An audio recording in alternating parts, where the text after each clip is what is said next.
Recently, I built a tool that turns any mesh into realistic wicker. In this video, I will break down the core principles behind it. I will not break down every single part of the modifier, because this would make this video way too long. But what you will learn here will give you everything you need to build your own version of this modifier and expand on that knowledge. We'll start by creating a simple sine wave using this formula, and this will be the foundation of our weave pattern. Don't worry, it's much simpler than it looks, and I will guide you step by step. We will displace a curve along its gradient using the spline parameter, and here's what each variable means. A controls the amplitude, how tall the wave is. F controls the frequency, how much cycle there is on the wave. X is the gradient, the spline parameter in this case. And O is the offset. Where are we in the cycle of the wave? And finally, we will wrap everything onto a mesh to complete the effect. So it's gonna be a fun one. Let's dive in. Start by opening a geometry nodes window and delete the first group input to get rid of the default cube. We are going to use curves for this effect, so find the curve line. Change its direction so it's going along the y-axis. And since a default line is only made of 2 points, we are gonna need more. So find a resample node and change the resolution of that spline. Alright, we are gonna start to displace that curve, and in order to do that, we will use the set position node. Once it's in your node tree, select it and press Ctrl G to create a node group in order to keep our node tree tidy. In Blender 5.0 and above, when you do a node group with the default node, you got a different look for your node tree, but it also adds the sockets to the group input. We don't need those, so just get rid of them in the side panel. Rename your node tree and let's start to implement the formula we saw at the beginning. We will start by creating our parameters on the group input to have control on the upper level and at the end of the modifier panel. Add the amplitude, the frequency and the offset. We know that the offset and the frequency are supposed to be multiplied by 2 pi.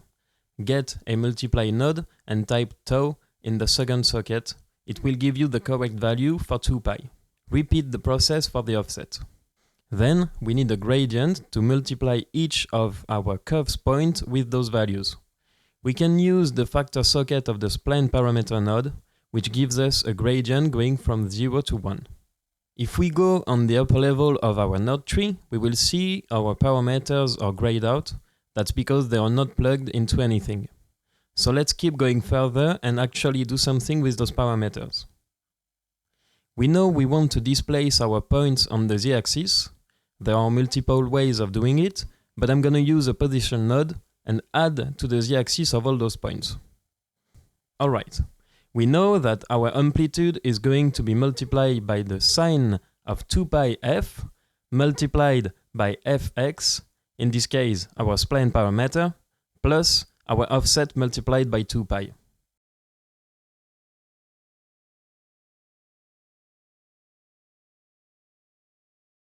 Since we only want to influence our z-axis, find the combine xyz node and plug the result of the formula into the z-socket. Nothing is happening, and that's because everything on the upper level is equal to 0. But if I start to crank up the frequency to 1 and the amplitude, we can see in side view that we are going 1 cycle. I can see that my frequency can go into negative values, and I don't like that. So I'm just gonna fix that in the end panel. Now let's create more copies, let's say 100 of them, to see where we can go with that. Set the frequency to 100 and lower the amplitude. Find a mesh line and change its orientation to be along the x-axis. Then instance on those points and see that we have 2 problems. I want all my copies to remain in a 0 to 1 space, so just divide the x value by 100 to get a spacing of 0.01. Then we can see that we lost our effect, and that's because we are now working with instances. So just realize them with the proper node, and our displacement is back. Frame your nodes to stay organized, and duplicate them to get some horizontal lines. Change the directions of both the mesh line and the curve line for them to be crossing our original setup. It's a bit hard to see what we are doing, so I'm just gonna drop a curve to tube node and lower the radius and the resolution.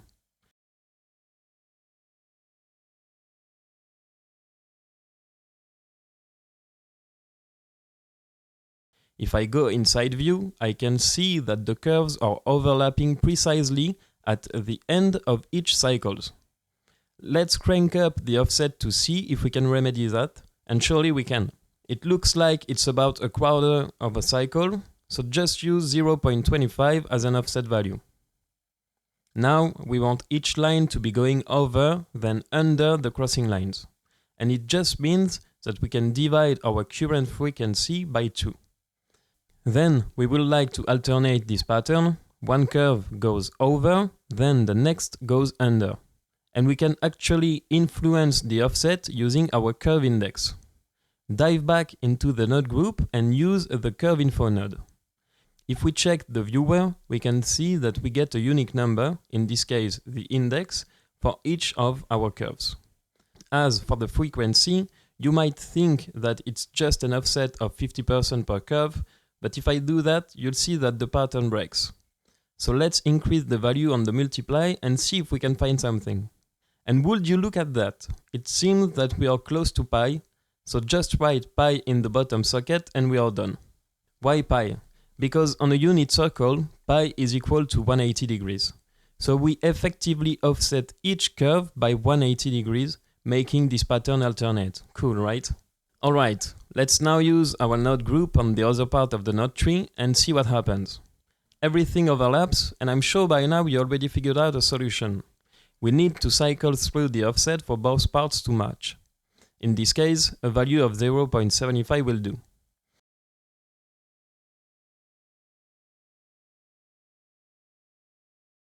We are almost finished with this setup, we just need to make it a bit more procedural. As of right now, if I change the frequency, the other part of the setup isn't going to respond properly. If you watch closely, you'll see that I use simple values so we can figure out a solution easily. Right now, the number of copies is equal to 2 times the frequency, on both axes. Let's go ahead and find a group input in order to create our modifier level parameters. Plug and rename everything properly, as shown here. Once you're done, as we saw, we need the horizontal curves to respond to the vertical frequency.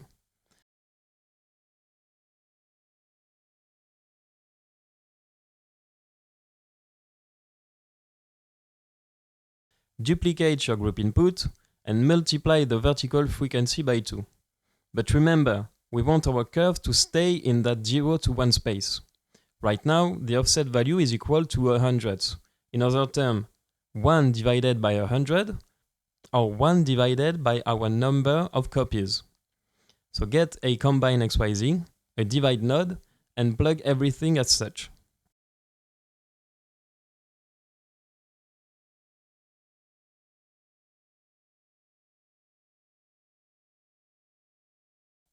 Nothing has changed, which means we did a good job. And surely, if I increase the vertical frequency, the horizontal lines adjust automatically. We can now do the same for the other lines, just be careful and plug everything in the correct axis.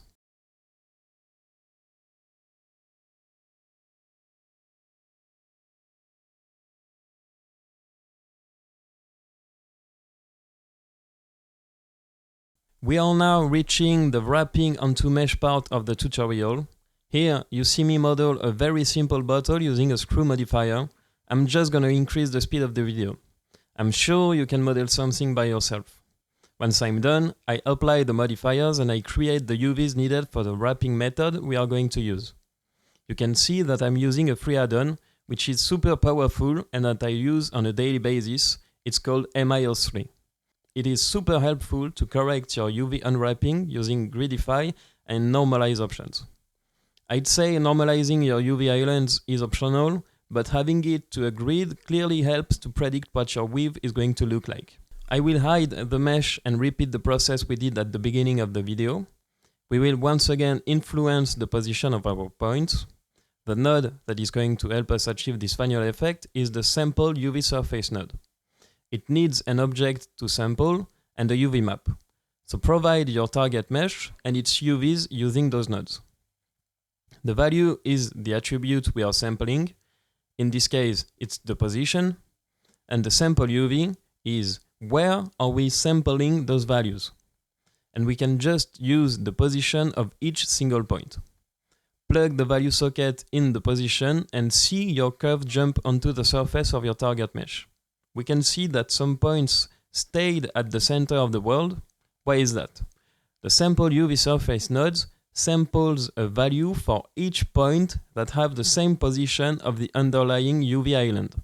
Meaning that if some points are outside that UV island, they won't get any attribute. In this case, the value returned is a vector equal to 0, 0, 0, the origin of the world.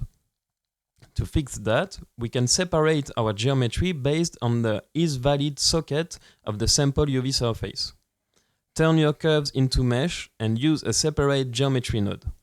Plug the selection and you'll see that the problem is fixed. Finally, to still be able to use the curve to tube node, we need to convert back this mesh into curves. And you'll see that we lost our zigzag pattern.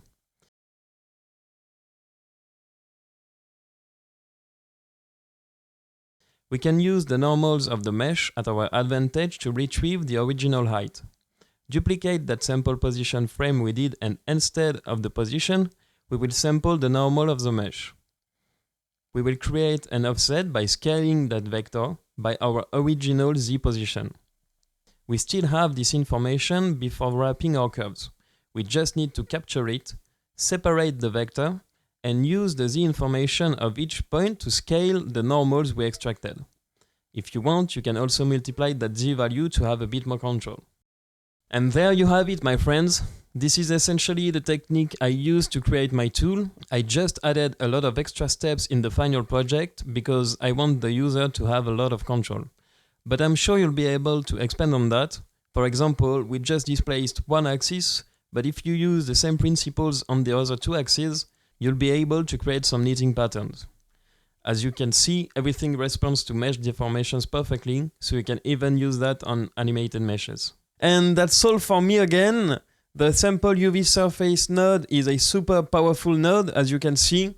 I hope that you will be able to create some sick stuff with that. As usual, follow me on social media, subscribe to this channel, like the video and comment. If you have any suggestions or issue, feel free to contact me. And yeah, have fun with the tool. See you later.